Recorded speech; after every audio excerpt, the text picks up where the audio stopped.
सूबे में आज से इंटरमीडिएट की परीक्षा प्रारंभ हो गई। प्रथम पाली में बायोलॉजी की परीक्षा हो रही है। परीक्षा केंद्र में सुबह 9 बजे एंट्री करने का समय था। विलंब से आए छात्र छात्राओं को परीक्षा केंद्र में प्रवेश करने नहीं दिया गया, जिसके बाद भागलपुर के कई परीक्षा केंद्रों पर छात्र छात्राओं ने जमकर हंगामा बरपाया है। भागलपुर के आदर्श परीक्षा केंद्र, मारवाड़ी पाठशाला और Christchurch government girls high school में छात्राओं ने चारदीवारी फांदकर अंदर प्रवेश किया। इस दौरान जब उन्हें ऐसा करने से रोका गया तो परीक्षा केंद्र पर जमकर पथराव भी छात्र छात्राओं के द्वारा किया गया। हंगामा की सूचना मिलते ही सिटी एसपी मिस्टर राज परीक्षा केंद्र पर पहुंचे और परीक्षा केंद्र पर तैनात दंडाधिकारी और पुलिस बलों के जवानों ने कदाचार मुक्त परीक्षा कराए जाने को लेकर कई दिशा निर्देश भी दिए।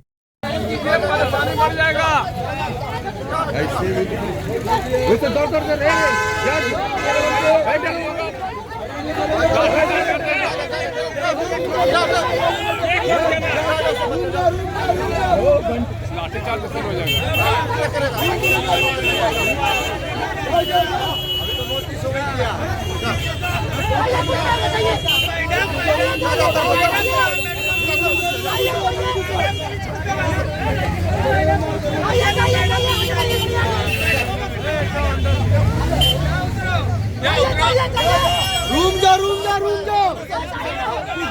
उड़ून चली जा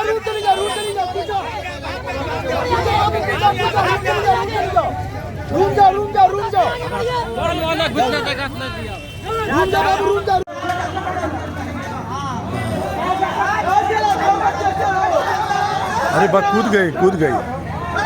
कूद गई हाँ।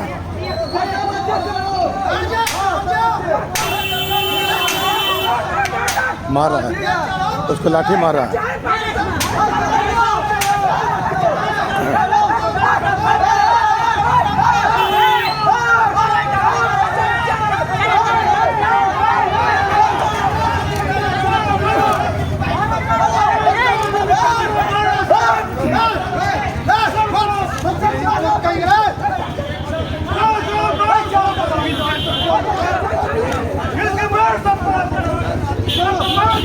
पिछड़िए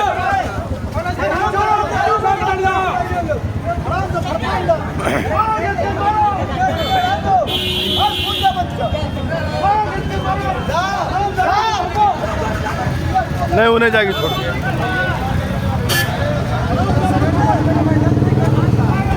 सब पर एफआईआर कर देगा।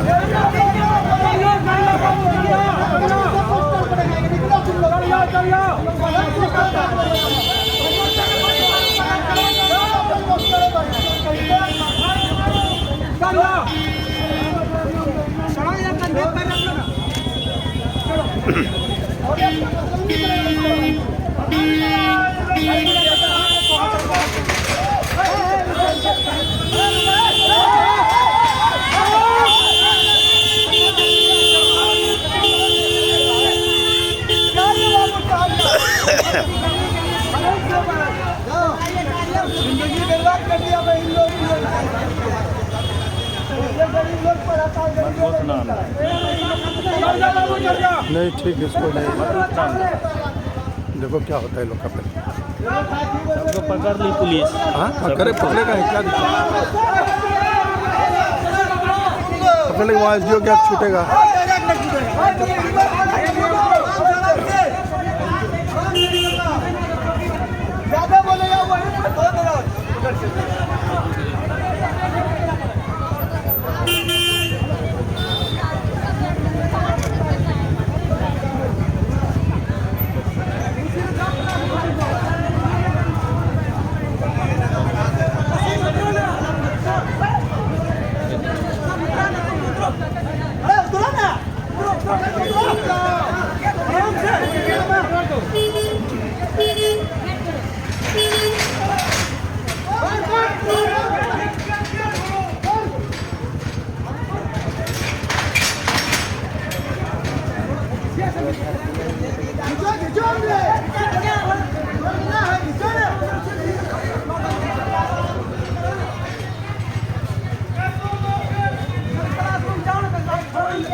अब छोड़ दीजिए भैया। हाँ हो गया।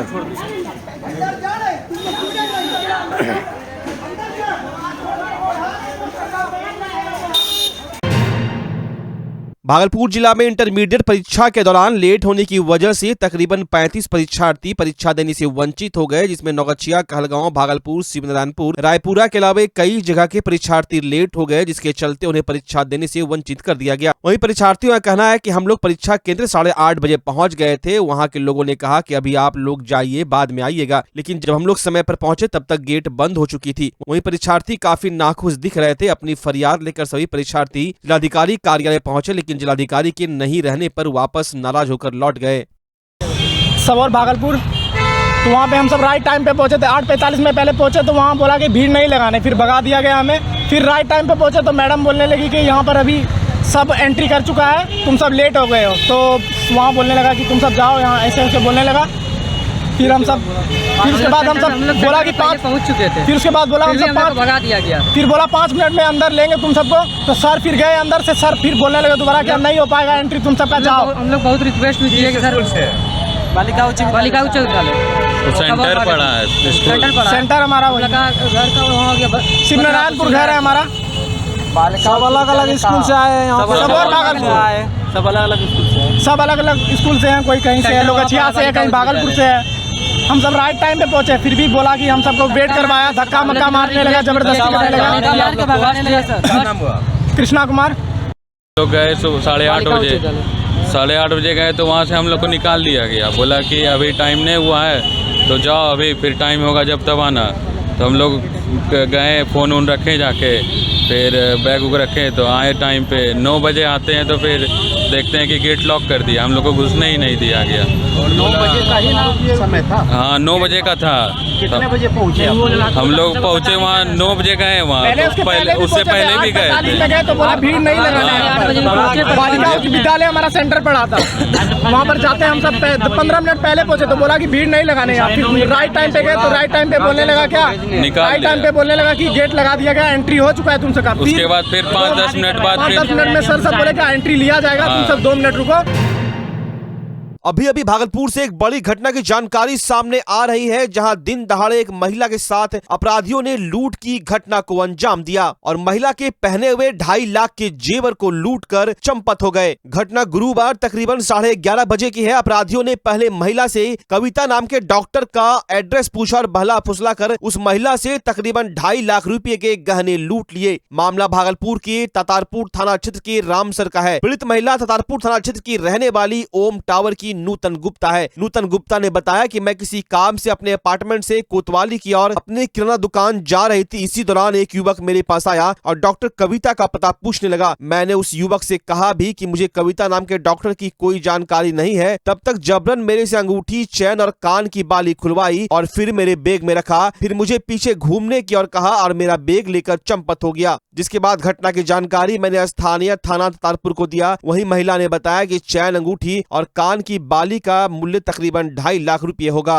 हम दुकान जा रहे थे, दुकान से जाके वहाँ पर एक लड़का हमको रोक लिया तो बोला आंटी जी एक तो कविता नाम का डॉक्टर है, वो कहाँ पे रहता है। हम बोले कविता नाम का डॉक्टर यहाँ पे कोई नहीं है। हम इतने बोल के हम जाने लगे। उधर में से फिर दूसरा को आया तो बोला क्या कि चलिए थोड़ा साइड होकर के बात करते हैं। साइड होकर के तो हम बोले एड्रेस पूछ रहा है तो हम बता दें। बस वहाँ पर गए, बस जा कर के हमको बोलता कौन में है, गला में है। तो हम बोले कौन चीज़ है, हम बोले कुछ नहीं, खाली एक छोटा सा पर्स था। पर्स निकाले, उसमें 10-20 रुपया था और एक ठो चाबी था। तो बोला कौन का खोलिए, अंगूठी खोलिए। खोल के वो बैग में वो रखवा दिया, मेरे ही बैग में, और वो दूसरे के हाथ में दे दिया मेरा पर्स। हम बोले दूसरे को क्यों दे रहे हैं, हम खोले तो मेरा पर्स हमको दीजिए। तो बोला दीजिए ना, ऐसे दिए। हमको बोला ऐसे घूमे, बस दोनों लापता हो गया। क्या कर लिया आपसे?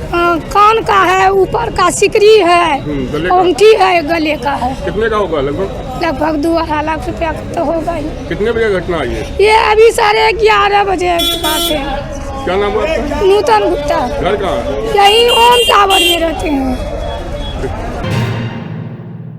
बच्चा जब जन्म लेता है तो कई बार बच्चा तुरंत नहीं रोता है, रोने में देर हो जाता है। ऐसे में बच्चा क्षतिग्रस्त हो जाता है और उसके बचने की संभावना कम हो जाती है।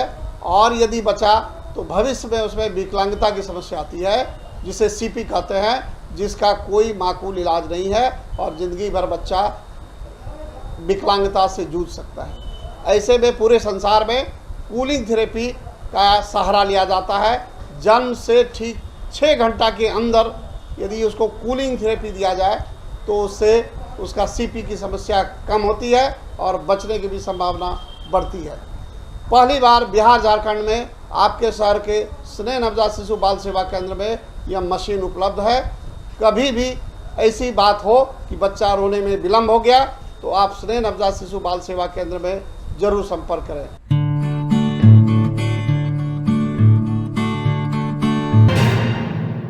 बिहार विद्यालय परीक्षा समिति की ओर से इंटरमीडिएट की परीक्षा आज से शुरू हो चुकी है। भागलपुर में कड़ी सुरक्षा के बीच परीक्षा आयोजित की जा रही है। शहर के 30, नौगछिया में 6, नाथनगर में 4, सबौर में 4 और कहलगांव में 6 परीक्षा केंद्र बनाए गए हैं। जिले में कुल 39,493 परीक्षार्थी हैं। इनमें से 20,718 छात्र तो 18,775 छात्राएं शामिल है। शहर में 4 आदर्श परीक्षा केंद्र बनाए गए हैं। इन केंद्रों को सजाया गया है। आज से यह परीक्षा 2 पालियों में हो रही है। पहली पाली का समय 9:30 बजे से 12:45, दूसरी पाली का समय 2 बजे से 5:15 बजे तक सुनिश्चित किया गया है। पहले दिन पहली पाली में बायोलॉजी और दर्शन शास्त्र की और दूसरी पाली में आर्ट्स व कॉमर्स के लिए अर्थशास्त्र की परीक्षा है। परीक्षार्थी अपने परीक्षा केंद्र आधा घंटा पहले ही पहुंचना शुरू कर दिए थे। वहीं देर से आने वाले परीक्षार्थियों को ड्यूटी पर तैनात अधिकारियों ने रोक दिया। कदाचार मुक्त और शांतिपूर्ण संचालन के लिए जिला शिक्षा विभाग भागलपुर इकाई के 1987 शिक्षकों की ड्यूटी लगाई गई है। वहीं भागलपुर में मुजदा गर्ल इंटर स्कूल, मारवाड़ी पाठशाला, झुनझुनवाला आदर्श हाई स्कूल और इंटर स्तरीय स्कूल कहलगांव को आदर्श केंद्र भी बनाए गए हैं। सभी आदर्श केंद्र पर छात्राएं परीक्षा में शामिल हो रही हैं। चारों आदर्श केंद्र पर केंद्राधीक्षक से लेकर वीक्षक तक महिलाएं हैं। मारवाड़ी पाठशाला परीक्षा केंद्र पर छात्राओं को पूरी तरह से जांच कर परीक्षा केंद्र के अंदर प्रवेश करने दिया जा रहा है। इसके साथ ही छात्राओं को तिलक लगाकर, गुलाब और कलम देकर, फूल छिड़क कर स्वागत किया जा रहा है। परीक्षा को लेकर परीक्षार्थियों में जबरदस्त उत्साह देखा जा रहा है।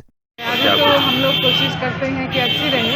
इस बार बहुत ज़्यादा हमने कुछ तामझाम नहीं किया है, फिर भी अंदर सारी तैयारी है। परीक्षा का माहौल जैसा होना चाहिए। कदाचार परीक्षा के लिए आपके यहाँ क्या तैयारी है? शांतिपूर्वक परीक्षा होगी और सारे बच्चों को मेरा आशीर्वाद, शुभकामना है। पूरे भागलपुर के सारे बच्चों को शुभकामना है कि सबका परीक्षा बहुत अच्छा हो, कदाचार मुक्त हो। और हम लोग कई साल से भागलपुर की परीक्षा जो है पूरे बिहार में बहुत अच्छा स्थान पर रहती है कदाचार मुक्त कराने में। इस बार भी हमें लगता है कि हम लोग फर्स्ट ही आएंगे भागलपुर वाले। तैयारी बहुत अच्छा है अभी, पर एग्जाम के बाद ही देखा जाएगा कैसा जाएगा एग्जाम। कितना पढ़े में आप? काफी तैयारी है एकदम।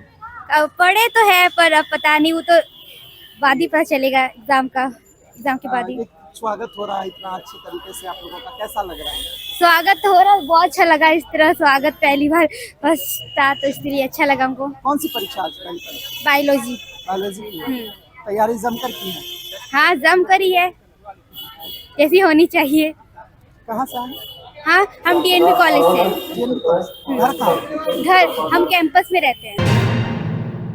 भागलपुर जिला अंतर्गत औद्योगिक थाना क्षेत्र स्थित 0 माइल बजरंगबली चौक से एक अजीबोगरीब घटना सामने आ रही है। मसूदनपुर थाना क्षेत्र की गनौरा निवासी बासुकी ठाकुर अपनी पुत्री गुड़िया देवी और नाती आदित्य राज के साथ अपने समधी के घर आए थे, परंतु पीड़ित गुड़िया देवी की सास मीरा देवी और उसके घर वालों ने गाली गलौज कर दरवाजा बंद कर दिया और कहा कि तुम लोगों को नहीं पहचानते। वहीं पीड़ित महिला के पिता ने बताया कि मेरी पुत्री की शादी 2007 में मनोज ठाकुर के साथ हुई थी, परंतु कभी मेरी पुत्री खुश नहीं रही। अब मेरा नाती 10वीं में पढ़ाई कर रहा है। मेरे दामाद का देहांत हो चुका है। समधी जी भी 10 दिन पूर्व पर लोग सुधार गए, पर हम लोगों को इस बात का पता ही न चला। जब हम लोग यहाँ पहुंचे तो कोई घर के अंदर दाखिल ही नहीं होने देता। सड़क किनारे हंगामा होता रहा। पीड़ित महिला के ससुराल वालों ने मीडिया के सामने आने से इनकार कर दरवाजा बंद कर लिया। बहरहाल मजबूर पिता अपनी पुत्री और नाती के साथ सड़क पर भटक रहे हैं। वहीं स्थानीय लोग भी किसी तरह की प्रतिक्रिया देने से बचते नजर आए। हाँ, मेरा घर गनौरा बादरपुर।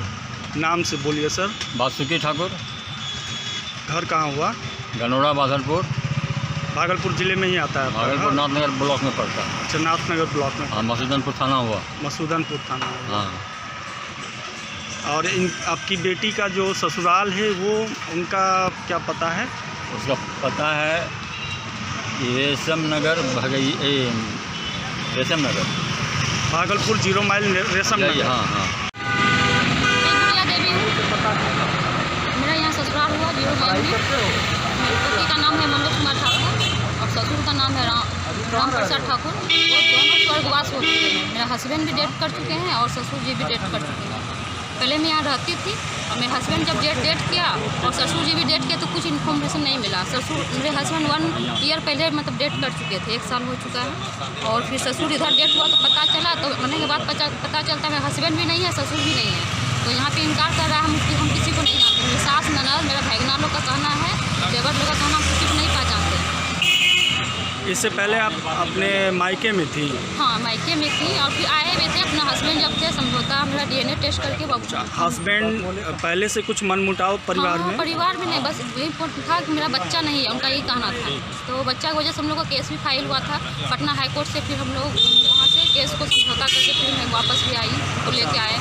पहले ये आपके लड़के हुए? हाँ, इनका टेस्ट भी हैदराबाद में होने के बाद फिर पटना हाई कोर्ट में इन्होंने, आपके हस्बैंड ने ये कहा कि आपके बच्चे नहीं हैं? हाँ, मेरे बच्चे नहीं हैं।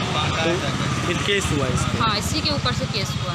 बस यही है मामला। उनका कहना था कि मेरा बच्चा नहीं है, बस इसी का विवाद था। और उसी विवाद को लेकर उन्होंने बोला था कि आप मायके में रहिए जब नहीं। तक। हाँ, हम तुमको यहाँ रहने नहीं देंगे, मेरा बच्चा नहीं है। अच्छा, मेरा बच्चा नहीं है। अभी आप जा रही हैं तो क्या प्रॉब्लम आ रही है? प्रॉब्लम है तो मेरा तो हस्बैंड तो नहीं रहे अब, और ये ससुर जी भी नहीं रहे, तो इनके बारे में हमको इन्फॉर्म नहीं मिला। और फिर हम चाहते हैं कि हमको यहाँ अधिकार मिले अपना रहने का, बच्चा को कम से कम इसका भविष्य बन जाए। भविष्य के लिए तो कुछ तो करना होगा ना, तो यहाँ रहेंगे तब तो बच्चा को कुछ मिलेगा। अच्छा, आपको खबर लगी तो आप अपने पिताजी के साथ और बच्चे के साथ जा रहे हैं वहाँ मायके, वहाँ ससुराल जा रहे हैं? हाँ। तो ससुराल वाले अभी आपको आने नहीं दे रहे हैं? नहीं, ससुराल वाले बोले कि हम आपको नहीं पहचानते हैं, आप कौन है हम नहीं जानते, मेरा बच्चा नहीं है, हम इसको भी नहीं जानते। यहाँ क्या करने के लिए आए हैं, क्या लीजिएगा, गाली